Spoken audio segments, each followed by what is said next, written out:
Bueno, vamos a orar. Bendito Dios y Padre nuestro, Señor, gracias te damos, Señor, por tu gracia, tu bondad, tu misericordia, Señor. Gracias por permitirnos estar aquí, Señor, iniciando este año, Señor, donde tú nos prestas vida, nos prestas salud, Señor, nos das de tu gracia, de tu amor, de tu misericordia, y hoy nos permite, Señor, y nos bendices por medio de tu palabra, Señor. Gracias, mi Dios, permite que este estudio sea de grande bendición, Señor. Y ahora que vamos a entrar a los temas más fuertes, Señor, en escatología, en la cuestión de los últimos tiempos, Señor, tú nos ayudes, nos des sabiduría, gracia, nos abras nuestro entendimiento, Señor, y podamos, Señor, así discernir tu bendita voluntad en todo esto, Señor. Gracias en el nombre de Jesús de Nazaret. Amén. Amén. Apocalipsis capítulo 4, versículos 1 y 2. Apocalipsis capítulo 4, versículos 1 y 2.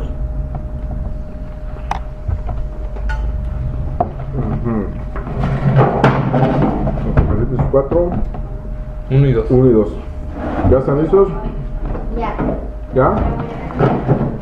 Dice: después de esto miré, y he aquí una puerta abierta en el cielo, y la primera voz que oí, como de trompeta, hablando conmigo, dijo: sube acá, y yo te mostraré las cosas que sucederán después de estas. Y al instante yo estaba en el Espíritu, y he aquí un trono establecido en el cielo, y en el trono uno sentado. Amén. Pues vemos, ¿verdad? Como ya vimos, después de esto, ¿a qué se refiere? Después de lo de la iglesia, ¿verdad? Entonces, después de esto, dice, ¿qué pasó? He aquí vi una puerta abierta en el cielo. Esta puerta abierta no quiere decir literalmente que haya sido una puerta, sino que él lo está expresando con términos humanos. Quizá el cielo se abrió en ese momento y él pudo ver la parte del tercer cielo, ¿verdad? Donde está Dios en su trono, porque después dice, aquí vi un trono. Entonces, esa puerta que se abrió, o esa forma de abrirse del cielo, él la ve como una puerta, ¿verdad? Entonces, por eso dice, aquí vi una puerta abierta en el cielo. Sí. Es lo que está viendo Juan. Nosotros podemos ver, por ejemplo, que el Apocalipsis nos habla de 3 puertas. 2 ya la vimos, ¿verdad? Una es la puerta de evangelización y misiones que Dios abre. Apocalipsis capítulo 3, versículo 8. ¿Una es la puerta de qué? De evangelización. De la evangelización y misiones. ¿Capítulo qué? 3, versículo 8. División. Yo conozco tus obras. He aquí, he puesto delante de ti una puerta abierta, la cual nadie puede cerrar, porque aún tienes poca fuerza. Has guardado mi palabra y no has negado mi nombre. Esa, como la vimos, ¿se acuerdan? Es la iglesia de Filadelfia. Y esa puerta era la puerta de evangelismo y misiones, ¿sí? La segunda puerta que abre en el Apocalipsis es la puerta de la comunión. Apocalipsis 3:20. ¿Ya? Ya. He aquí, yo estoy a la puerta y llamo. Si alguno oye mi voz y abre la puerta, entraré a él y cenaré con él y él conmigo. Conmigo, ¿verdad? Entonces, déjame avisarle a mi novia que ya empezamos. Que si no me va a regañar. Así viene. Ay, perdón, ya lo grabé. No es cierto, no me regaña. Yo soy el que manda. Ya se enteró Entonces, toda la congregación. Entonces, esa es la segunda puerta abierta, la puerta de la comunión, donde el Señor, ¿verdad?, está hablando. Y la última puerta que el Apocalipsis nos habla es la puerta de la revelación, ¿sí? Que es la que leímos aquí. Aquí vi una puerta abierta en el cielo. Lo que a continuación Juan va a ver es una revelación de lo que hay en el cielo y de lo que vendrá a continuación, ¿sí? Gran parte de lo que vamos a ver ahorita en el capítulo 4 y 5 es que Dios le muestra primero a Juan que Él tiene el control de todas las cosas, que nada se escapa de Él, porque después del capítulo 6 hasta el capítulo, si mal no recuerdo, 20, son puros juicios y desastres sobre la tierra. Es el juicio de Dios sobre la tierra, ¿verdad? Tanto que hay cuestiones muy fuertes en esa época, y lo vamos a ir viendo, por ejemplo, donde a Juan se le revela que Dios manda un ángel a abrir el abismo, ¿verdad? Y de ese abismo, en ese abismo están encerrados los peores demonios, Los va a soltar. Y los va a soltar para que atormenten a la humanidad. Dios está muy molesto a causa del pecado de la gente. Para Dios el pecado no es cualquier cosa.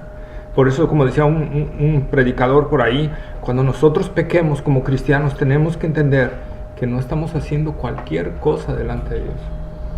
El pecado para Dios es algo terrible y aunque seamos sus hijos vamos a pagar las consecuencias. Ahora imagínense los que no son hijos. Entonces Dios va a descargar su ira sobre la tierra y dice que estos demonios van a salir como en forma de langostas, ¿verdad? Y van a atormentar a la gente. La gente va a querer morir y la muerte huirá de ellos. ¿Sí? Va a ser algo tremendo. Entonces nosotros podemos ver, entonces a la hora que se abre eso, que Juan lo ve como una puerta, es la puerta de la revelación, de lo que viene a continuación, más adelante, ¿verdad? Los juicios de Dios, pero Dios primero le va a mostrar que Él tiene el control de todas las cosas. En medio del desastre, del caos, Él está controlando absolutamente todo. Él está meneando las piezas del ajedrez. Que nada se le escapa de su voluntad, porque les repito, lo que le va a mostrar a Juan son cosas terribles que vendrán sobre la tierra. También cosas hermosas, ¿verdad? Pero eso los veremos también. Entonces Juan, cuando ve esta puerta, ¿dónde estaba? Cuando ve que la puerta se abrió, ¿estaba en la tierra o ya estaba en el cielo? En la tierra, ¿no? Estaba en la tierra, ¿verdad? Estaba en la tierra. Ahí es donde Dios le da esta visión y después lo traslada, porque después vemos la voz que dice, sube acá y te mostraré, ¿verdad? Y te revelaré, te mostraré, te revelaré las cosas que han de suceder después de estas. Fíjense que Juan no es el único que tiene este tipo de visión. Vamos a ver el profeta Ezequiel capítulo 1, versículo 1. Ezequiel 1:1. Por eso es que decimos que es la puerta de la revelación. 1:1. Uh-huh.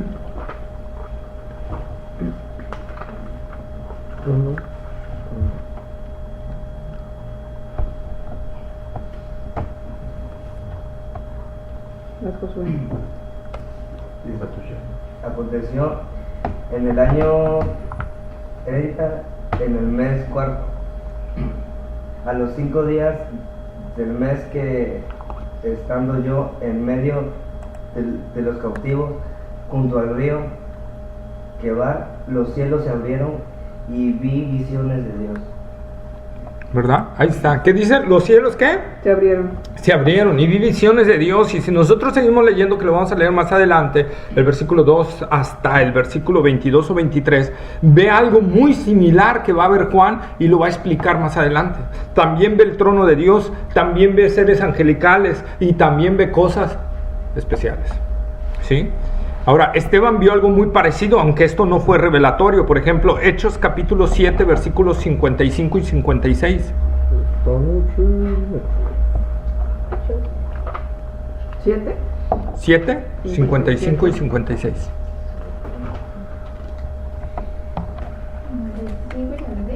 ¿55 y 56? 55 y 56, sí. Pero Esteban, lleno del Espíritu Santo, puestos los ojos en el cielo, vio la gloria de Dios y a Jesús que estaba a la diestra de Dios. Y dijo, he aquí, veo los cielos abiertos y al Hijo del Hombre que está a la diestra de Dios. Ahí estaba. ¿Saben? Esta visión la tuvo exactamente Esteban minutos o segundos antes de ser apedreado.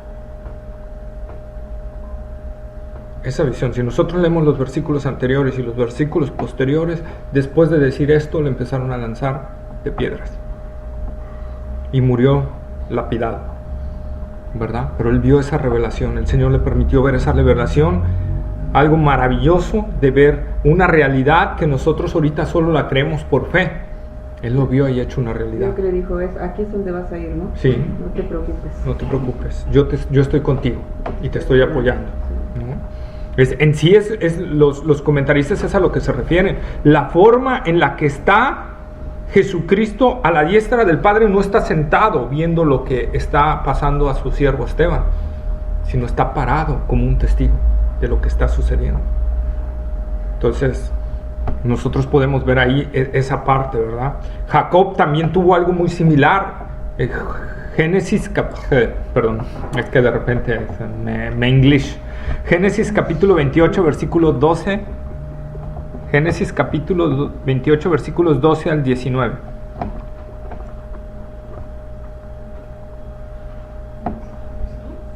¿Qué?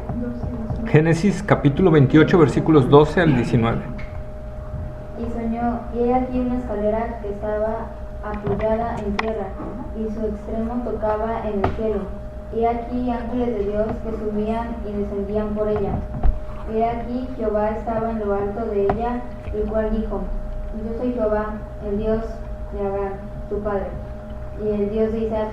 La tierra en que estás acostado te la daré a ti y a tu descendencia. Será tu descendencia como el polvo de la tierra, y te extenderás al occidente, al oriente, al norte y al sur. Y todas las familias de la tierra serán benditas en ti y en tu simiente. He aquí, yo estoy contigo y te guardaré por donde quiera que fueres, y volveré a traerte a esta tierra, porque no te dejaré hasta que haya hecho lo que te he dicho. Y despertó Jacob de sueño y dijo: Ciertamente Jehová está en este lugar, y yo no lo sabía. Y tuve miedo y dijo: Cuán terrible es este lugar, no es otra cosa que casa de Dios y puerta del cielo. Y se levantó Jacob de mañana y tomó la piedra que había puesto de cabecera y la alzó por señal y derramó aceite encima de ella. Y llamó el nombre de aquel lugar de él, aunque Luz era el nombre de la ciudad primero. Fíjense, ¿verdad? Cómo Jacob ve esta visión. Dice, vi una escalera que subían y bajaban ángeles. Yo al principio cuando leemos esto, leemos escalera, pues yo me imagino esa escalera que tiene peldañitos así, que es toda recta, pero no, los escritores que narran aquí y los que se han dedicado a profundizar el hebreo en que fue escrito esto, nos hablan de una escalera bien construida, de esas como de caracol. Y ángeles bajaban por esa y ángeles subían por esa. Y entonces que en la parte de arriba, quizá lo que veía Jacob era precisamente esa puerta y veía la magnificencia de Dios allá arriba, porque dice, se levantó espantado. No solo veía a los ángeles. Dice, ¿cómo dijo? He aquí, ciertamente Jehová está en este lugar. Entonces también él vio esa visión de una manera un poco diferente, vio los cielos abiertos, ¿verdad? Isaías también, no lo vamos a ver, pero Isaías 6, capítulo 1 y Isaías capítulo 6, perdón, versículos 1 y 2, también Isaías tiene esa visión, ¿verdad? Vi yo a Jehová sentado sobre un trono alto y sublime. Algo muy parecido a lo que vio Juan, ¿verdad? Entonces esa puerta es precisamente la puerta que se abre para cuando el Señor va a hacer una revelación o va a dar un mensaje especial, como en el caso aquí de Jacob. Te voy a dar esta tierra que prometí a tus padres, ¿verdad? ¿Sí? En el caso de Esteban era reafirmar que él era por lo que estaba muriendo Esteban ahí. En el caso de Ezequiel era darle la visión de Dios y un mensaje para el pueblo de Israel, ¿verdad? Acerca de su restauración y todo. Entonces nosotros podemos ver que esa puerta se abre. Y luego dice Juan, y la primera voz que oí, como de trompeta hablando conmigo, dijo, sube acá y yo te mostraré las cosas que sucederán después de estas. ¿Cuál es esa primera voz que oyó Juan? ¿Cuándo la oyó? ¿Se acuerdan? Apocalipsis capítulo 1, versículo 10.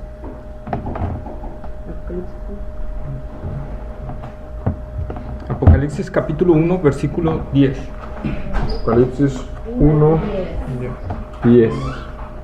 Yo estaba en el Espíritu en el día del Señor y oí detrás de mí una gran voz como de trompeta. Bienvenida, Carmen. Gracias. Yo estaba en el Espíritu en el día del Señor y oí ¿qué? Una voz de trompeta.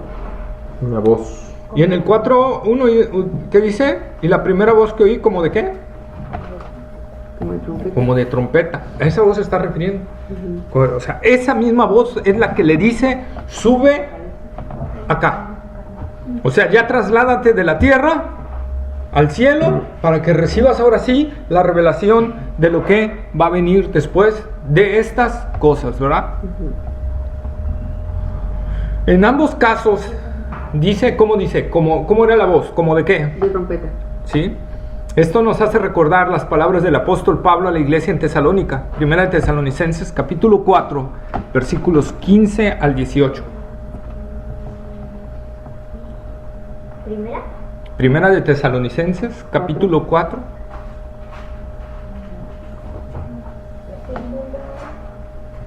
Capítulo 4, 15, 18. del 15 al 18. Sí, por favor. Por lo cual os decimos esto en palabra del Señor, que nosotros que vivimos, que habremos quedado hasta la venida del Señor, no precederemos a los que durmieron. Porque el Señor mismo, con voz de mando, con voz de arcángel y con trompeta de Dios, descenderá del cielo, y los muertos en Cristo resucitarán primero. Luego nosotros, los que vivimos, los que hayamos quedado, seremos arrebatados justamente con ellos en las nubes para recibir al Señor en el aire. Y así estaremos siempre con el Señor. Por lo tanto, alentaos los unos a los otros con estas palabras. Amén, ¿verdad? Fíjense. Apocalipsis 1:10.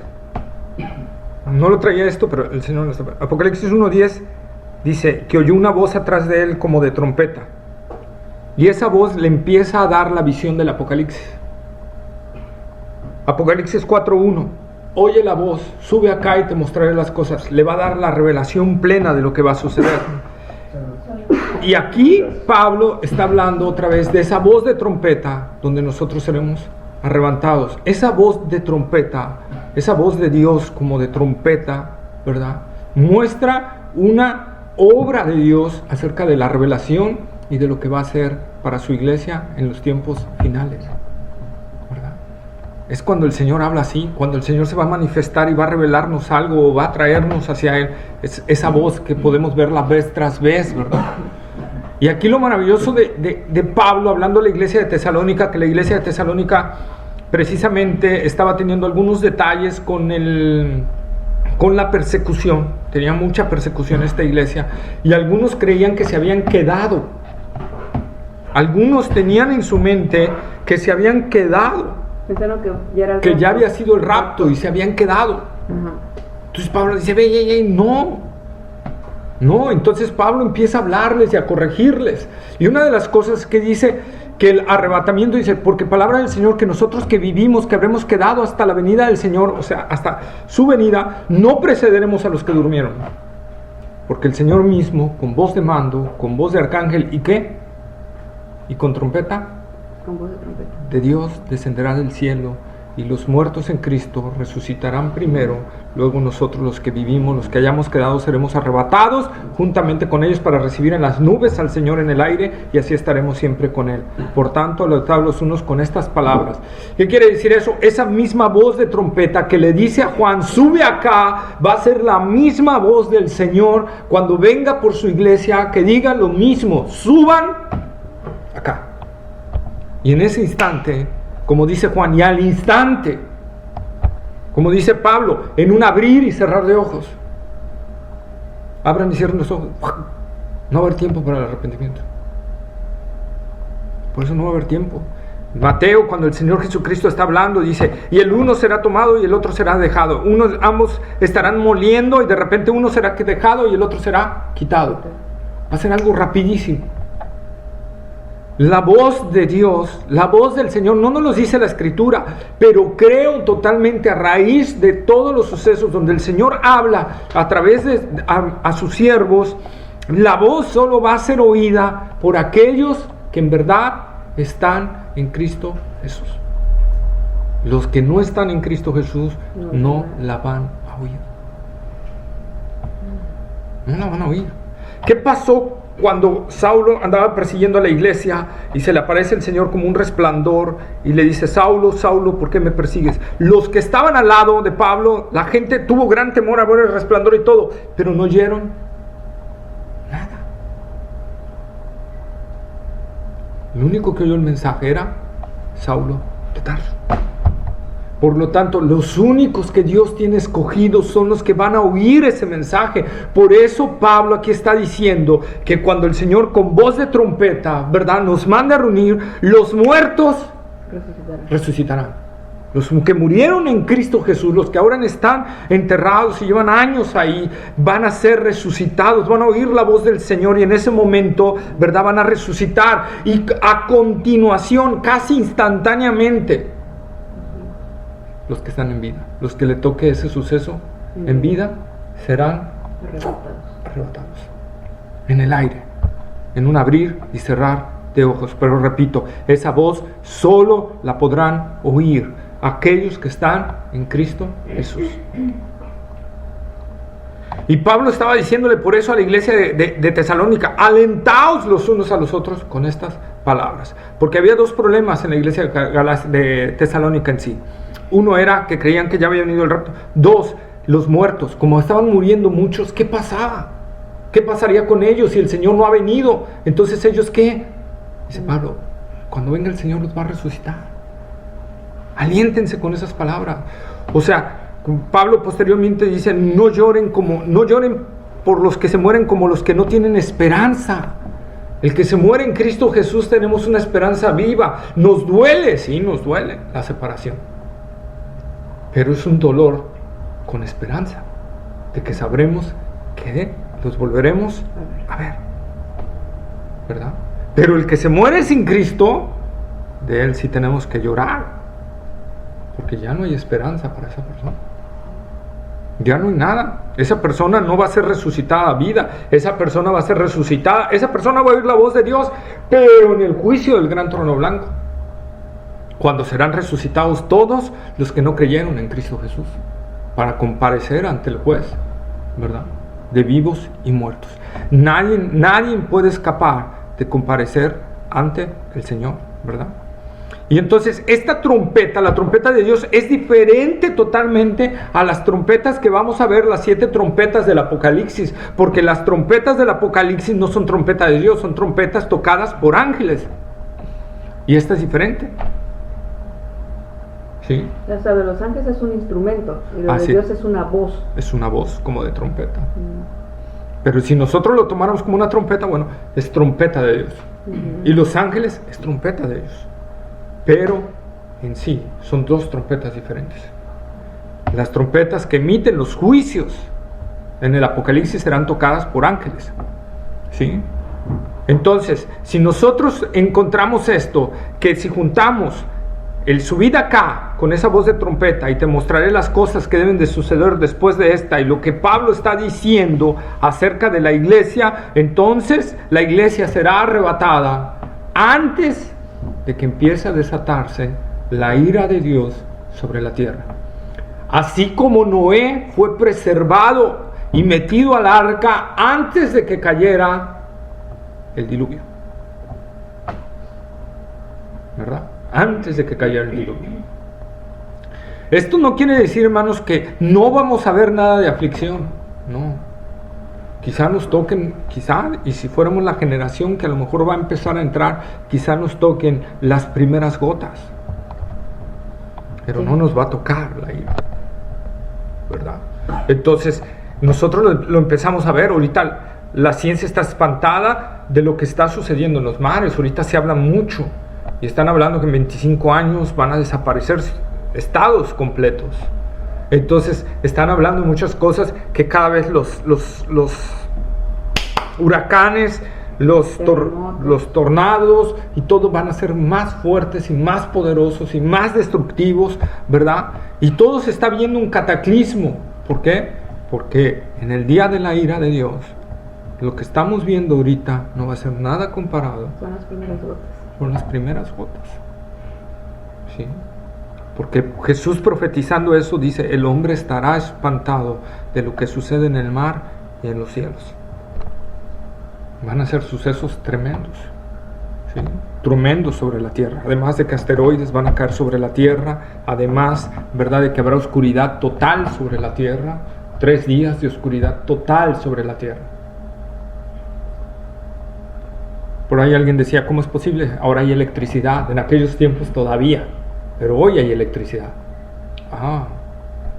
Pero resulta que ahora la ciencia está poniendo su mira en el sol por las tormentas solares que hay ahí. Y si una tormenta solar, que ahorita ya hubo una y empezó a haber ciertos detalles en la electrónica, si esa tormenta solar se incrementa, o sea, llega a haber una tormenta más fuerte de la que hubo ese día, podría no haber luz eléctrica en todo el planeta Tierra. Entonces, vemos cómo el Apocalipsis se está cumpliendo. Además de la alineación, de que los planetas se pueden alinear, la NASA ya lo descubrió, si se alinea tal y tal y tal planeta, los rayos del sol no entrarían sobre la Tierra y por lo tanto habría oscuridad total. Si eso lo combinamos con la tormenta solar, pues olvídense, lo imposible está hecho. La Biblia habla que antes del juicio de Dios nosotros seremos quitados porque eso no lo pasaremos, pero Dios está advirtiendo lo que va a suceder. Dice que va a haber un terremoto cual no lo ha habido nunca ni lo habrá jamás sobre la tierra. Y muchos científicos están confirmando ya esto. Están confirmando eso por el acomodo de las placas. Dicen, se viene un terremoto de magnitudes inmedibles. ¿Cuándo? No lo sabemos. Pero de que viene, viene. ¿Verdad?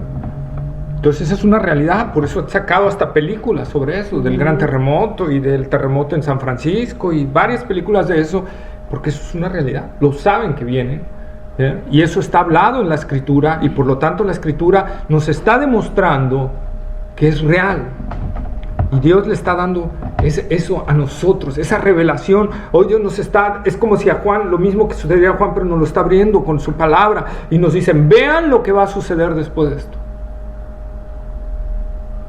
para que todo aquel que quiera jugar al cristiano piense que conmigo no va a jugar.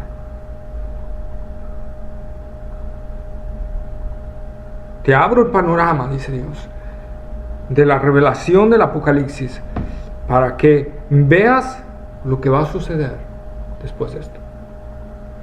Como les digo, humanamente es terrible, pero más terrible es irse al lago de fuego y azufre. Eso es lo más terrible, porque de ahí sí nunca jamás es eterno, jamás se consumirá, jamás acabará el tormento, ¿verdad? Entonces nosotros nos vamos antes, así como les digo, como Noé, ¿verdad? Que fue rescatado, como Jesús le prometió a la iglesia de Filadelfia, que ya lo vimos y repasamos Apocalipsis capítulo 3, versículo 10.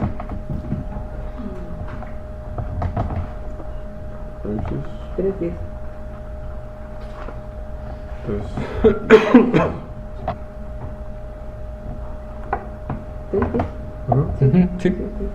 Sí, Apocalipsis 3:10. Dice, por cuanto has guardado la palabra de mi paciencia, yo también te guardaré de la hora de la prueba que ha de venir sobre el mundo entero para probar a los que moran sobre la tierra. Está, ¿verdad? Yo también te guardaré de la hora, no en la hora. Si dijera en la hora, entonces vamos a pasar. Pero dice de la hora. Entonces vamos a ser guardados antes de que eso suceda, se manifieste. ¿Sí? Pablo, hablando de la iglesia de Tesalónica, también 1 Tesalonicenses capítulo 1, versículo 9 y 10.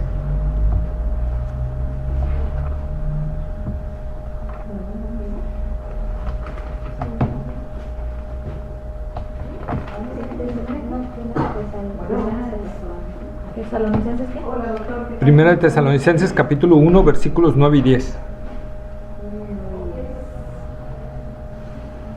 1, 9 y 10. Porque ellos mismos cuentan de nosotros la manera en que nos recibisteis y cómo os convertisteis de los oídos a Dios. De los ídolos.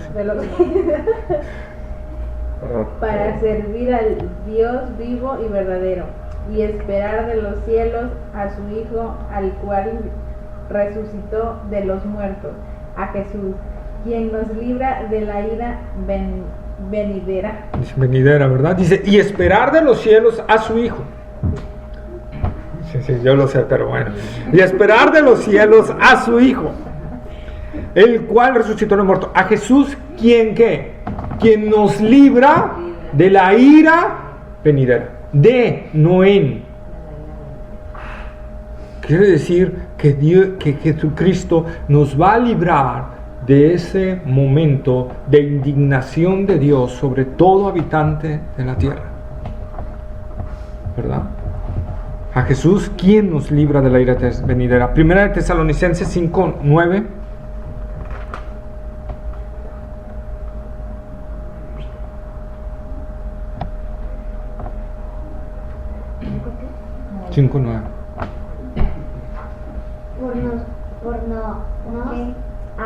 Porque no nos ha puesto Dios para ira, sino para alcanzar salvación por medio de nuestro Señor Jesucristo.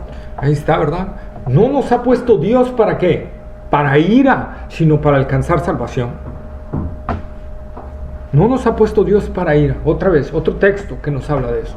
Dios no nos ha puesto para que experimentemos su ira, sino para salvación. ¿Quiénes van a experimentar la ira de Dios? Todos aquellos que no son de Cristo, o que anduvieron jugando a ser cristianos. ¿Sí? También el profeta Isaías, aunque no claramente, pero sí nos habla un poco de esto. Isaías capítulo 26, versículos 20, por favor. Profeta Isaías capítulo 26, versículo 20.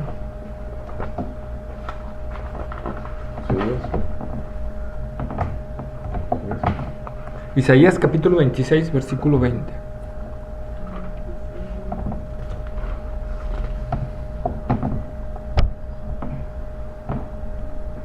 Dice: anda, pueblo mío, entra en tus aposentos, cierra tras ti tus puertas, escóndete un poquito, por un momento, en tanto que pasa la indignación. ¿Verdad?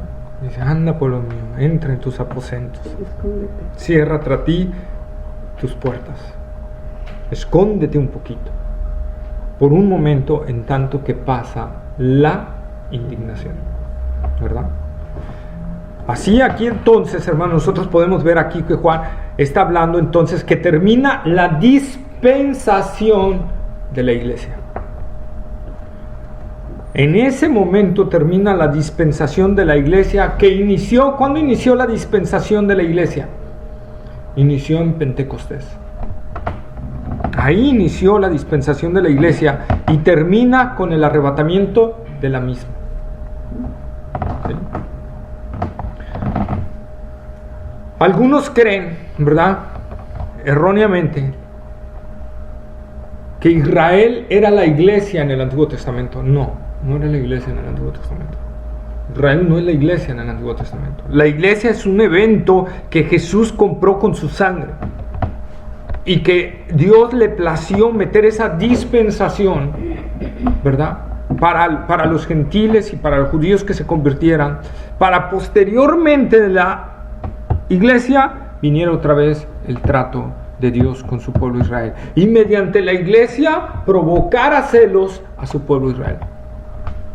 Es parte del panorama que Dios hizo dentro de su plan eterno, esa parte, ¿verdad?, que dentro de la dureza permitió que Israel se endureciera para no recibir al Mesías, para que nosotros tuviéramos entrada a este reino y se abriera esta dispensación para nosotros. Y al abrirse esta dispensación para nosotros y tener Dios misericordia de nosotros, Dios permite así hacer a Israel a un lado y empezarle a provocar a celos con la iglesia, para que quitada la iglesia, entonces Dios regrese con su pueblo, ¿verdad? Entonces no es lo mismo Israel que la iglesia, porque hay algunos cristianos que dicen que Israel es lo mismo que la iglesia. No, vamos a Mateo capítulo 16, versículos 16 al 18. Mateo capítulo 16, versículos 16 al 18.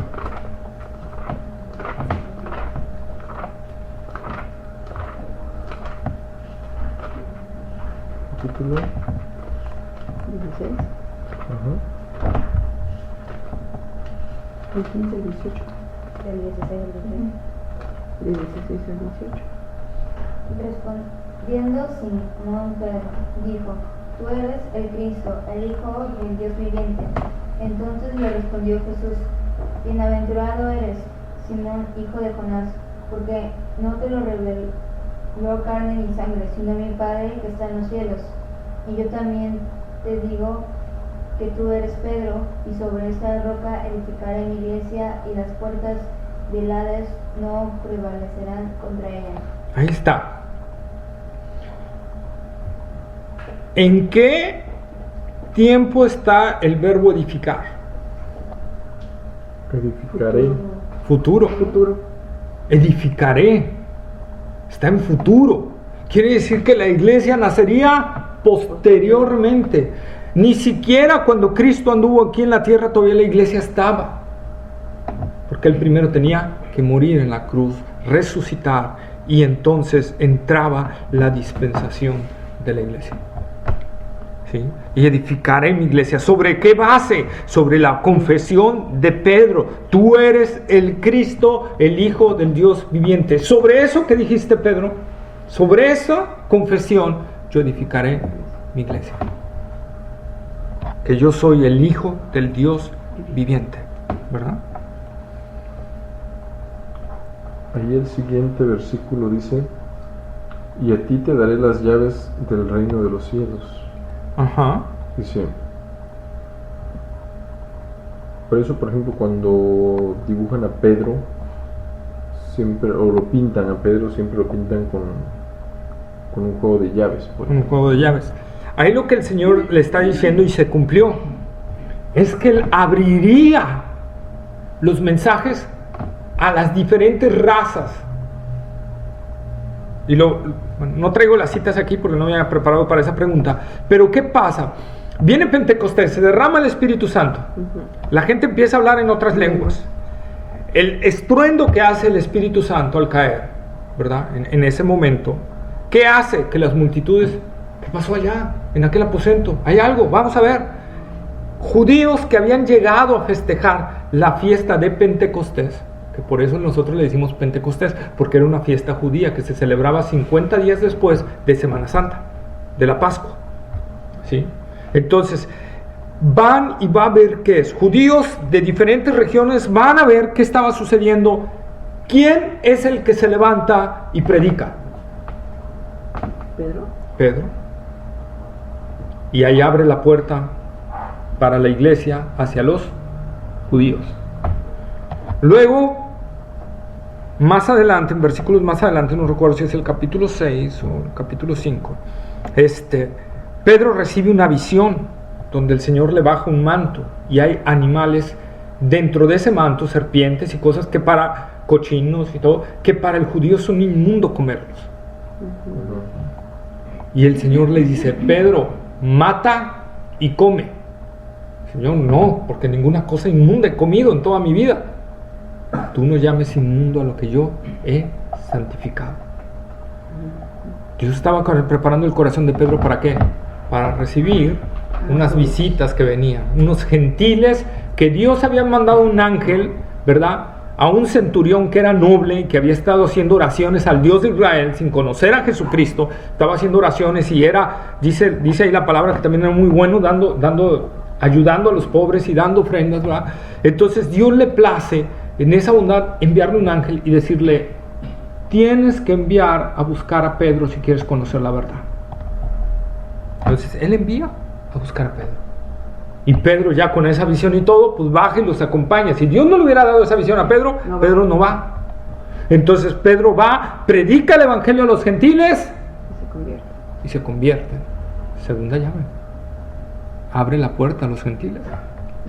Y el Espíritu Santo vuelve a caer sobre ellos como señal de que Dios aceptaba a los gentiles. Por eso esa señal no van a ver que se repite a más gentiles.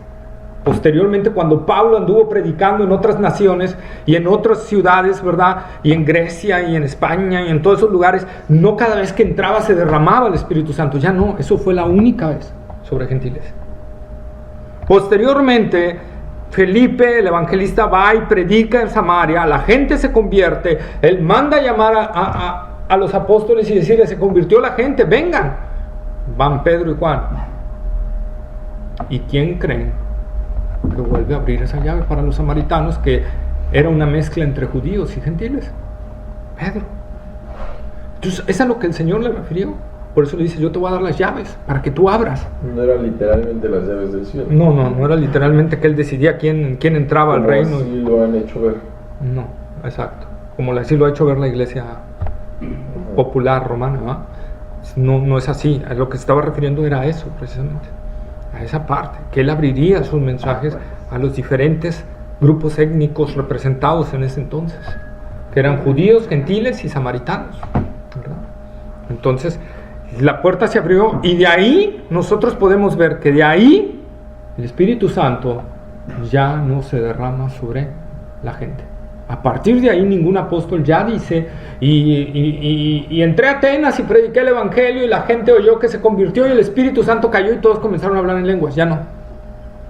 Por lo tanto, eso tampoco ha sucedido actualmente. Por lo tanto, ya Pues ese muchas suceso. iglesias dicen que se derramó el Espíritu y todos empezaron a hablar en lenguas y guau. No, puede haber un suceso soberano de Dios, Sí. pero que se esté repitiendo continuamente, eso no. Pero sí puede pasar. Pero sí pudiera pasar. Que alguien... No vamos a cerrarlo tampoco. Sí. Pero creo que sería muy difícil. ¿Por qué? Bueno. Primera de Corintios capítulo 12, cuando Pablo habla de los dones, ¿verdad? Él pone reglas para los dones. Pero no él, sino el Espíritu Santo inspirándolo. Entonces, Pablo dice, el que hable en lenguas en la iglesia, que haya quien interprete. Si no hay quien las interprete, calle y hable para sí mismo.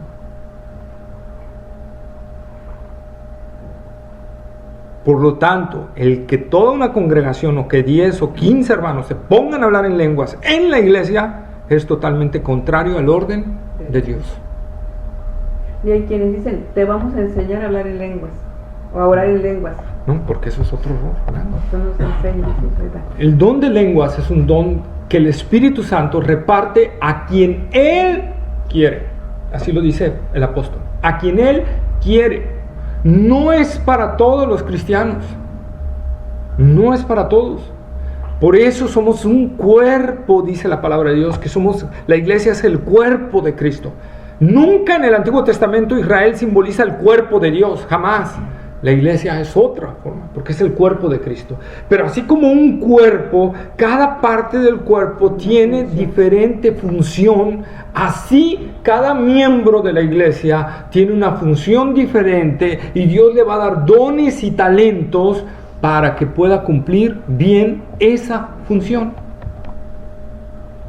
A uno quizá le dé el don de hablar en lenguas. A otro quizá le dé don de profecía, a otro que es el don de interpretación, a otro sabiduría, a otro discernimiento. Va a haber hermanos que a lo mejor tengan 2 o 3 dones a causa de algo. Quizá podríamos decirlo, el pastorado necesita tener 2 o 3 dones forzosamente que Dios le dé, porque es un puesto donde él tiene que estar cuidando la salud de la iglesia y analizando que no entren lobos, ¿verdad?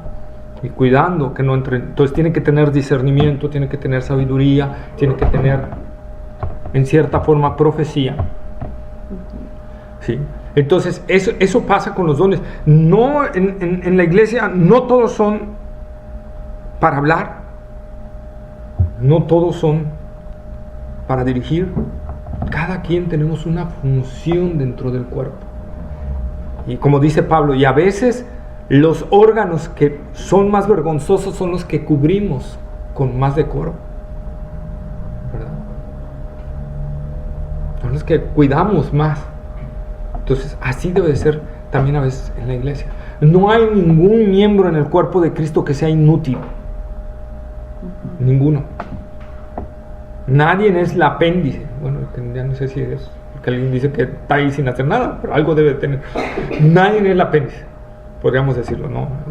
Pero todo en el cuerpo de Cristo tiene una función de ser. Aún el que es, ¿cómo se llama? La vesícula, ¿verdad? Aún el molestosito por ahí. El que tiene su función. Si no tuvieron la vesícula tiene, creo, si la doctora si me puede corregir, la función de regular las grasas. ¿Sí va? Metaboliza esa parte. Entonces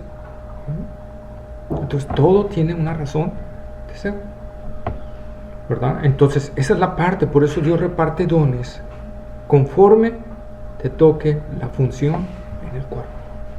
Por eso nosotros vemos también cuando Jesús da la parábola de los talentos, a uno le dio 5, a otro le dio 1, 10. 10, 1. 10, 5 y 1, ¿no? Sí. ¿Por qué no a todos les dio 10? ¿Por qué no a todos les dio 5? ¿O por qué no a todos les dio 1? Es como Él quiere y va a pedir cuentas de eso en base a como Él quiere. Ojo, el Señor nunca dice que el que 10 es mayor que el que 5. A ambos les dice, entren en el gozo del Señor. A ver, tú que tienes 10, ¿qué hiciste con los talentos? Aquí están otros 10. Me diste 10 talentos, produje 10 más, Señor, para ti. Bien, buen siervo fiel, entra en el gozo de tu Señor. A ver, tú que tienes 5, que te di 5, ¿qué hiciste con eso? Señor, me diste 5, produje 5 más. ¡Wow! Buen siervo, la mismita felicitación. ¿Qué hubiera pasado si el que le dio 1 hubiera dicho, Señor, produje 1 más? Bien. Bienvenido, siervo fiel, ¿verdad? Pero dijo, no, Señor, es que conocía que eres tremendo, que eres digno de tener miedo, y entonces como te tuve miedo, lo enterré, ¿verdad? El Señor le dice, pues por tus propias palabras te condeno, porque si tú dices que yo soy tan duro, tan difícil, creo que con más ganas te hubieras puesto a trabajar, ¿verdad? Por ese talento que te di. Pero les repito, no es eso, no es la cantidad de dones lo que te va a hacer más grande delante de Dios. Todo en la iglesia, todos, hasta el que tiene un solo don, como el que tiene 4 o 5 dones, para Dios son iguales. La cuestión es qué vas a hacer con lo que Dios te dio. Eso es más bien lo que se determina, ¿verdad? Pero bueno, ¿alguna pregunta más sobre eso? Volvemos al tema. ¿Ya? ¿Todo aclarado? Bien. Bueno, entonces, ¿verdad? Y le dijo, edificaré mi iglesia. Entonces, el edificaré está en futuro. Jesús vino primero, y eso tenemos que aclararlo porque ahorita hay muchas cuestiones, en serio, que se está tomando un apogeo los judaizantes muy fuertes. Jesús vino primero a Israel.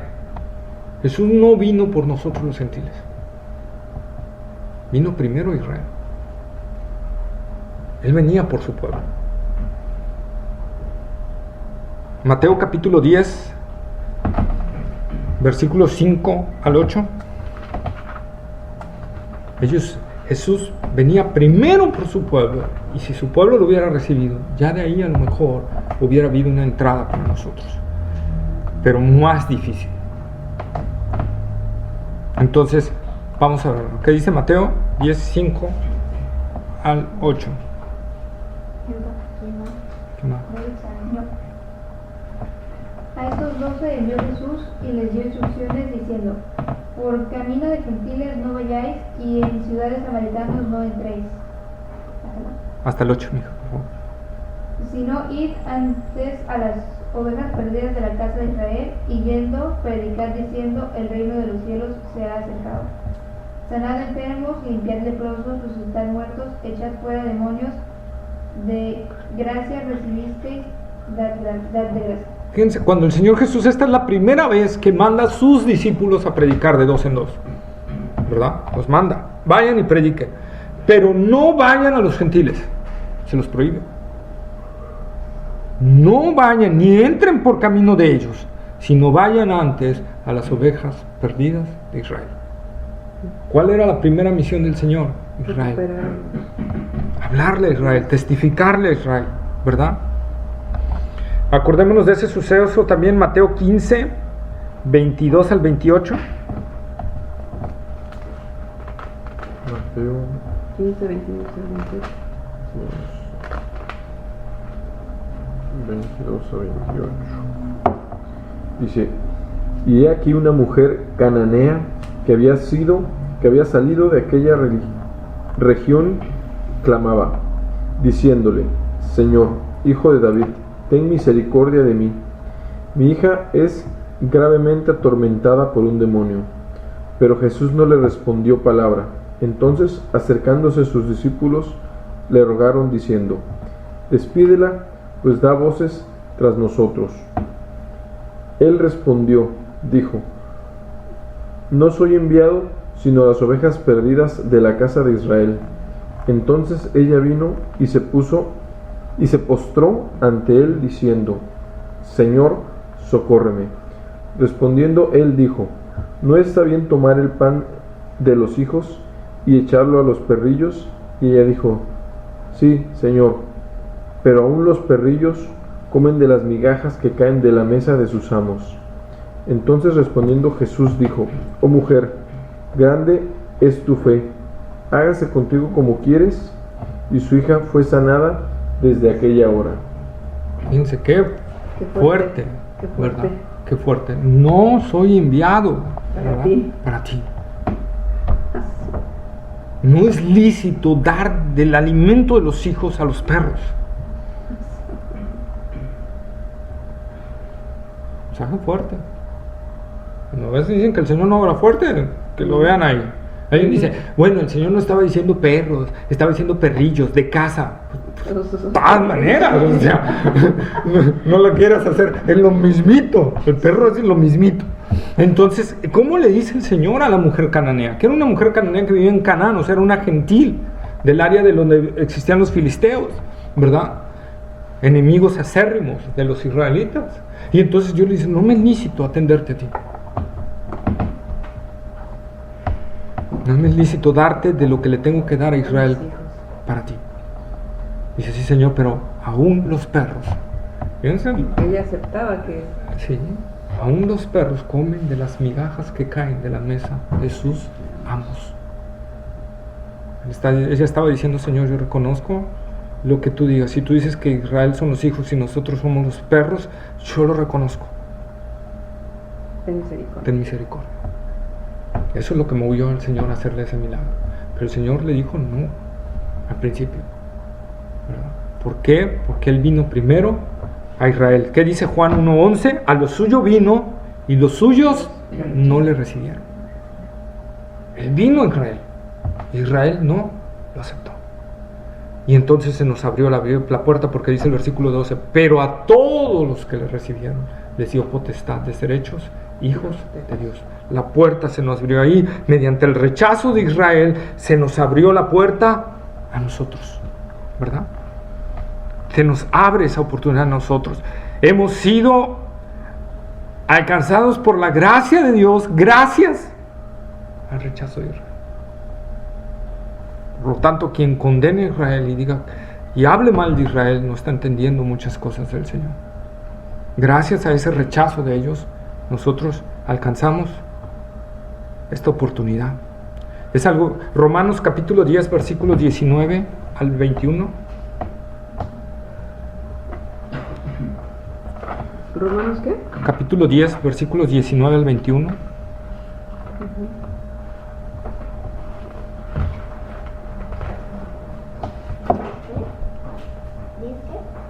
¿10 qué? 10, 19, 21.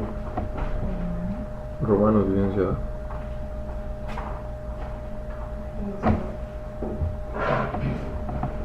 No, no es en el antiguo. No. ¿Ah, no? No, ¿verdad? Romanos 10. Romanos sí está en nuevo, después de No, Hechos. 19, 21. Después Sí. de esto. No, 10 del 19 al 21. Capítulo 10, versículos 19 al 21. También digo, no ha conocido esto Israel. Primeramente Moisés dice: yo os provocaré a celos con un pueblo que no es pueblo. Con pueblo insensato os provocaré a ira. E Isaías dice: resueltamente fui hallado de los que no me buscaban. Me manifesté a los que no me preguntaban por mí. Pero acerca de Israel dice: todo el día extendí mis manos a un pueblo rebelde y contradictorio. ¿Verdad? Entonces, ¿qué dice? Dios le dice: yo os provocaré a celos con un pueblo, ojo, que no es pueblo. ¿Verdad? Esa es la iglesia, que entra en una función de provocar a Israel a celos. Y esto lo confirma Pablo en Romanos capítulo 11, versículos 11 al 18. Romanos capítulo 11, versículo 11 al 18. ¿Versículo qué? Romanos 11, del 11 al 18.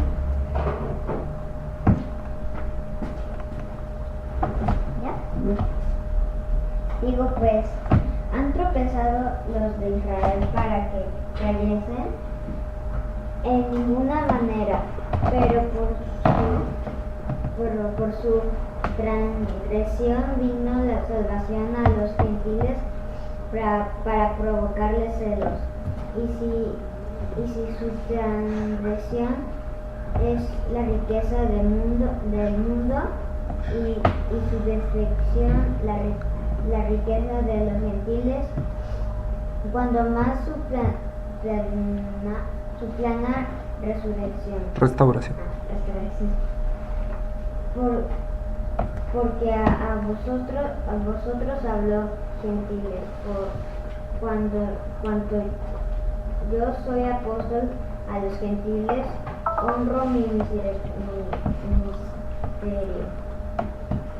por si en alguna manera puede provocar a celos a los de mi sangre y hacer salvos algunos de ellos. Hasta el 18. Porque si su exclusión es la reconciliación del mundo, ¿qué será su admisión sino vida entre los muertos? Si las primicias son santas, también lo es la masa restante, y si las raíces santas, también lo son las ramas. Pues si algunas de las ramas fueron desagadas, y tú, siendo olivo silvestre, has sido injertado en el lugar de ellas, y has sido hecho participante de la raíz y de la rica savia del olivo. No te jactes contra las ramas, y si te jactas, sabe que no sustentas tú a la raíz, sino la raíz a ti. ¿Verdad? Ahí está. Entonces Pablo hablando, ¿verdad? Que dice que para provocarle a celos. Dice, y si su defección, o sea, si su excluimiento ha sido de bendición para nosotros, ¿qué será su incorporación? Dice Pablo, otra vez. Más, ¿no? Más aún. Entonces, es lo que Pablo está hablando. ¿Por qué? Porque a lo mejor algunos gentiles empezaban ahí, en la iglesia de Roma, estaba empezando a haber pugna entre los cristianos judíos y los cristianos gentiles. Entonces Pablo está hablando acerca de esto precisamente y está diciendo, no, hermanos, entiendan esto. Dios no ha desechado a su pueblo. Simplemente a causa de su dureza y a causa de su pecado y de su rechazo, que Dios lo permitió y que a la vez Dios obró para que se endurecieran, ustedes gentiles han sido bendecidos. Se les abrió esta puerta. ¿Para qué? Para que dentro del plan eterno de Dios, si nosotros siguiéramos leyendo todo el capítulo, dentro del plan eterno de Dios, al provocarle a celos, volver a traer a su pueblo hacia él. Y entonces, dice Pablo, cuando haya entrado toda la plenitud de los gentiles, o sea, el número determinado de escogidos gentiles que Dios ya puso desde antes de la fundación del mundo, cuando ya haya llegado ese número, dice, entonces, al final, todo Israel será salvo. Dios no ha desechado a Israel. Sigue siendo su pueblo. Por eso hasta ahorita, aunque lo han querido destruir, aunque lo han querido amenazar, aunque lo han querido, no han podido ni podrán hacerlo. ¿Hasta cuándo? Hasta en la gran tribulación, que sí van a destruir sus ciudades, el anticristo, mediante guerra y todo, los van a hacer huir a los desiertos, a Israel, ¿verdad? Y va a sufrir grande agonía, pero ese sufrimiento Dios lo va a utilizar para que se vuelvan a Él de todo corazón. Así la dureza es de nuestro corazón. Si Dios no obrara en nosotros, no seríamos mejor que los judíos. Entonces, ese plan, y Pablo cuando empieza a hablar de este plan, ¿verdad? Cuando empieza a hablar de que, bueno, este lo sujetó en incredulidad para que tú tuvieras entrada esta, pero a la vez tu entrada esta va a provocar que estos vengan, y cuando estos vengan tú vas acá y Pablo entra a un grado de éxtasis que al final termina alabando a Dios de una manera tan grande al ver este plan maravilloso que Dios creó para que tanto judíos y gentiles tuvieran salvación. ¿Verdad? Es algo maravilloso ver. Jesús les promete en Lucas, lo voy a leer, Lucas 22:18, anótenlo, Lucas 22:18, dice el Señor Jesús a sus discípulos que son judíos: porque os digo que no beberé más del fruto de la vid hasta que el reino de Dios venga. Jesús no iba a volver a participar de eso. Luego, los grandes versículos, si quieren búsquenlos, Mateo 23, 37 al 39. Mateo 23, 37 al 39.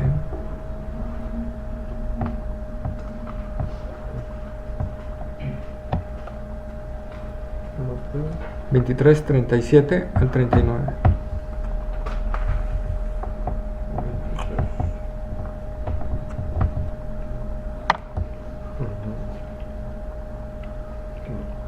no sé,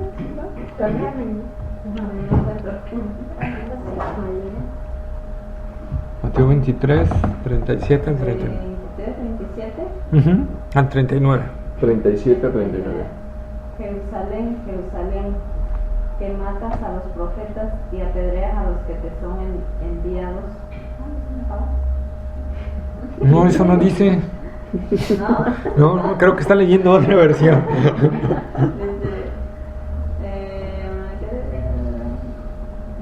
A los profetas. Que matas a los profetas y apedreas a los que te son enviados. ¿Cuántas veces quise juntar a tus hijos como la gallina junta sus polluelos debajo de las alas y no quisiste? He aquí vuestra casa os he dejada desierta, porque os digo que desde ahora no me veréis hasta que digáis: bendito el que viene en el nombre del Señor. Fíjense las palabras del Señor. Las palabras del Señor aquí las está hablando con dolor en su corazón. Jerusalén, Jerusalén, que matas a los profetas y apedreas a los que te son enviados. ¿Cuántas veces quise juntarte como la gallina junta sus polluelos debajo de sus alas y no quisiste? Por eso tu casa se es dejada desierta. Se cumplió año 75 después de Cristo, la invasión de Tito destruye Jerusalén y los judíos son expatriados, pierden su terreno, ¿verdad? Porque os digo que desde ahora no me veréis hasta que digas: bendito el que viene en el nombre del Señor. Fíjense que ahí está la promesa. No me vas a ver. Hay una promesa de que lo van a volver a ver. Sí. No me vas a ver hasta que digas: bendito el que viene en el nombre del Señor. Sí. Hasta que lo reconozca. Hasta que lo reconozca. Entonces Él vendrá por su pueblo Israel. Y eso está en Apocalipsis capítulo 20. Él viene a pelear por su pueblo Israel. Él, el Rey de Reyes, Señor de Señores, el Verbo de Dios, viene a pelear en persona con sus ángeles y sus santos por su pueblo Israel. Sí. Dios ha prometido, y lo voy a leer para irnos un poquito más. Dios ha prometido desde el Antiguo Testamento nunca, jamás abandonar a Israel. En Jeremías 33, 25 y 26, Jeremías 33, 25 y 26, dice la palabra del Señor: así ha dicho Jehová, si no permanece mi pacto con el día y la noche, si yo no he puesto las leyes del cielo y la tierra, también desecharé la descendencia de Jacob y de David mi siervo, para no tomar de su descendencia quien sea Señor sobre la posteridad de Abraham, de Isaac y de Jacob, porque haré volver sus cautivos y tendré de ellos misericordia. Está diciendo el Señor: si yo no establecí las leyes del universo, si yo no, y esas leyes llegaran a faltar, entonces ese día yo desecharé al pueblo de Israel. Entonces, ¿cuándo está diciendo que el Señor los va a desechar? Nunca. Jamás. Por lo tanto, querer decir que Dios ha abandonado a Israel y ahora es la iglesia su Israel, eso es falso. La iglesia tiene un lugar especial para Dios. Israel tiene otro lugar especial para Dios, ¿verdad? Cuando Jesús regrese por segunda vez físicamente, una cosa es el arrebatamiento, otra cosa es su segunda venida. Su segunda venida es cuando pone sus pies sobre la tierra, porque en el arrebatamiento va a ser en los cielos. Desde ahí nos va a llamar, subid, nos vamos, y el Señor, nos vamos a las moradas con Él a disfrutar del tribunal de Cristo y de las bodas del Cordero. Y por lo mientras acá se desata la gran tribulación. Pero dice que cuando Él regrese ya por segunda vez, Zacarías capítulo 13, versículo 6, dice, y le preguntarán, ¿qué heridas son estas en tus manos? Y Él responderá, con ellas fui herido en casa de mis amigos. Y aquí ya está hablando, Zacarías capítulo 13 habla del regreso de Jehová a pelear por su pueblo. El regreso de Yahweh a pelear por su pueblo. ¿Y quién es el que va a regresar? Jesucristo, y Jesucristo es Jehová. Él regresará. Dice que verán sus heridas en sus manos y le preguntará a Israel, ¿y esas heridas? ¿Quién te las hizo? Ustedes. Fui herido en casa de mis amigos. ¿Sí?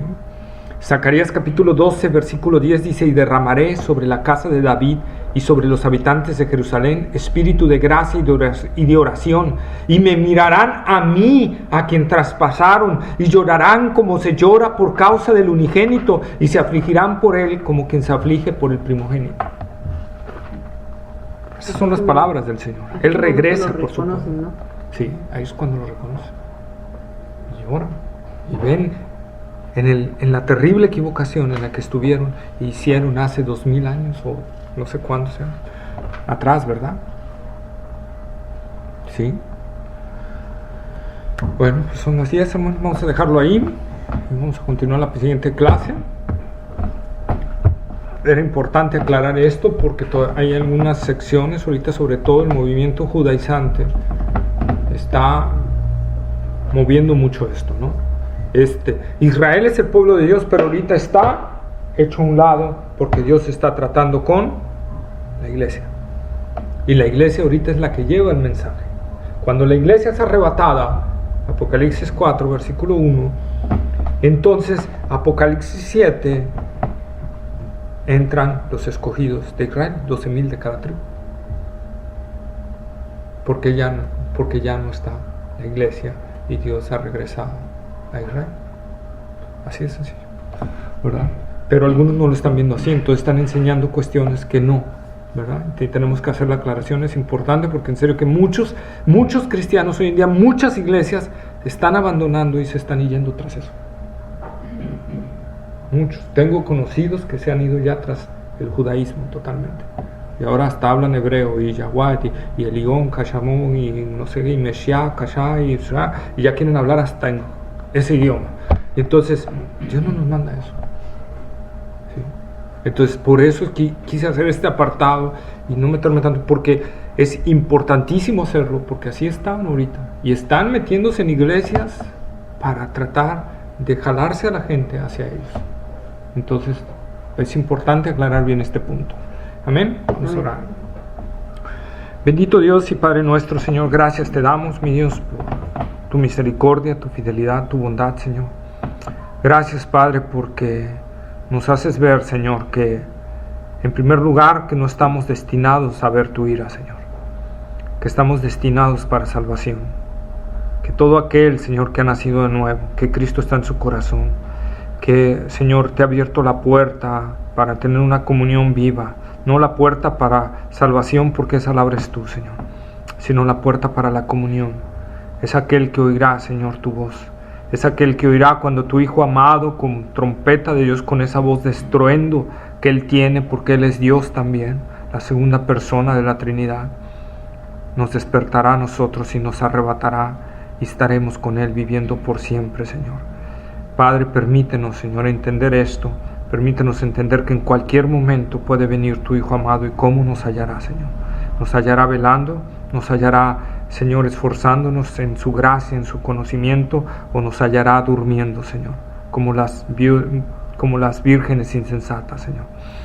Padre, permítenos, Señor, en verdad aquilatar tu palabra también y aprender, Señor, esto de la dispensación también, que, Señor, tú has abierto un tiempo para la iglesia, dentro de tu paréntesis, Señor, has abierto esto maravilloso que se llama iglesia, mediante la cual, Señor, nosotros tenemos entrada al reino de Dios, mediante la cual nosotros somos participantes, Señor, de este reino maravilloso que hoy podemos disfrutar en parte en el interior, Señor. Gracias, Señor. Permítenos, Señor, entender esto y permítenos también entender que Israel no ha dejado de ser tu pueblo, Señor, sino que sigue siendo tu pueblo, sigue siendo tu nación, pero ahorita tú lo tienes, Señor, ha hecho a un lado hasta que vuelvas tú a tratar con él, Señor. Por lo tanto, nuestra oración también tiene que ser, sea la paz sobre Israel, Señor. Pero con más ganas, Señor, orar por nuestros hermanos en la iglesia que están siendo perseguidos, maltratados, humillados, Señor. Como el caso que estamos oyendo recientemente y que ya sabíamos desde antes, Señor, en Chiapas, Padre, cómo cristianos están siendo despojados de sus tierras, cómo les acaban de destruir la iglesia católica, los profesantes católicos, Señor, su templo, Señor, se los destruyeron, Señor, a causa del odio que impugna el ser cristiano, Señor, un verdadero cristiano. Padre, te pedimos fortaleza para esos hermanos en Cristo que están padeciendo esto, Señor, que están siendo despojados de sus posesiones, de sus tierras, de sus ganados, de sus parcelas, de sus cultivos, Señor. Te pedimos que tú suplas sus necesidades, Señor, que tú les des el alimento, el sustento, el abrigo, el calzado, el techo donde dormir, Señor, y que, Señor, que no les falte la fe, que no les falte el gozo de tu Espíritu ni la paz de tu nombre, Señor. Sabemos, Señor, que esto se puede incrementar en la medida en que se acerca ese suceso maravilloso del arrebatamiento, Señor. En esa medida, Señor, sabemos que esto se incrementará y la iglesia, Señor, recibirá unas pequeñas gotas, Señor, de lo que será. Pero ayúdanos a mantenernos firmes en ti, Señor, y a disfrutar de tu gracia, y a disfrutar, Señor, y poner nuestra esperanza en el cielo, que ahí será todo hermoso cuando veamos tu trono de gloria, donde tú reinas soberanamente, Señor, y nadie te dice lo que tienes que hacer. Gracias, Dios, te admiramos y reconocemos tu grandeza y tu soberanía y el habernos salvado y redimido por medio de Cristo Jesús. Te damos toda la gloria a ti, en el nombre de Jesucristo. Amén. Amén. Muy bien, muy bien, muy bien. Gracias a Dios. Gracias. Vamos a tomar chocolatito. Mira el hospital.